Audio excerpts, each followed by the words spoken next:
যে দুটো তরল পদার্থ আছে, এই দুটো যার সৌভাগ্য নসিব হয়েছে ইনশাআল্লাহ সে জাহান্নামে যাবে না। আরেকটা হচ্ছে দুটো দাগ যার শরীরে আছে সেও ইনশাআল্লাহ তাআলা জাহান্নামে যাবে। এক নাম্বার দুটো তরল কি, একটা হচ্ছে গায়ের রক্ত। যে ব্যক্তি আল্লাহ পাকের দ্বীনের জন্যে রক্ত দিয়েছে, আল্লাহ পাকের দ্বীনের জন্যে, দুনিয়ার জন্যে না, আল্লাহর দ্বীন প্রতিষ্ঠার জন্যে যে সংগ্রাম করেছে, রক্ত ঝরেছে, এই যে রক্তের ফোঁটা মাটিতে পড়ার আগেই তার সমস্ত গুনাহ মাফ করে দেওয়া।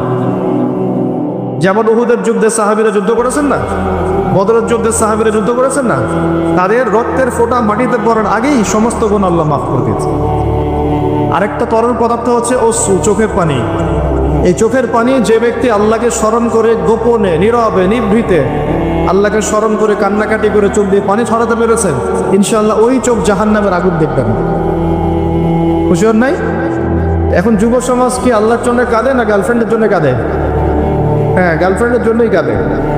এখন যুব সমাজ গার্লফ্রেন্ডের স্মরণে কাঁদে, আল্লাহর স্মরণে খুব কমই কাঁদে। আর সেই গার্লফ্রেন্ড তো আপনার সাথে কবরে যাবে নাকি? যাবে? শোনেন, আপনারা সবাই ইয়াং, একটা অভিজ্ঞতা শেয়ার করি। অভিজ্ঞতা ফিলোসফি যেটাই বলেন, যে আমরা অল্প বয়সে শিখেছি, আল্লাহ শিখিয়েছেন আলহামদুলিল্লাহ। দুনিয়াটা হচ্ছে একটা অনিশ্চিত জায়গা। এক নম্বর কথা হচ্ছে দুনিয়াটা কি অনিশ্চিত জায়গা। এখানে কোনো কিছু নিশ্চিত না এবং কোনো কিছু স্থায়ীও না। এখানকার সুখও স্থায়ী না, এখানকার দুঃখও স্থায়ী না। এখানে আপনি সুখে আছেন, এই সুখ চিরদিন থাকবে না, মাথায় নিয়ে নেবেন। এখন খুব সুখে আছে আলহামদুলিল্লাহ, কিন্তু এই সুখ কিন্তু চিরস্থায়ী হবে না, মাথায় নিতে হবে। এখন খুব কষ্টে আছেন, এই কষ্টও চিরস্থায়ী হবে না, সুখ আসবে পরে। এখন সুস্থ আছেন, এই সুস্থতা চিরস্থায়ী হবে না, অসুস্থ হবেন।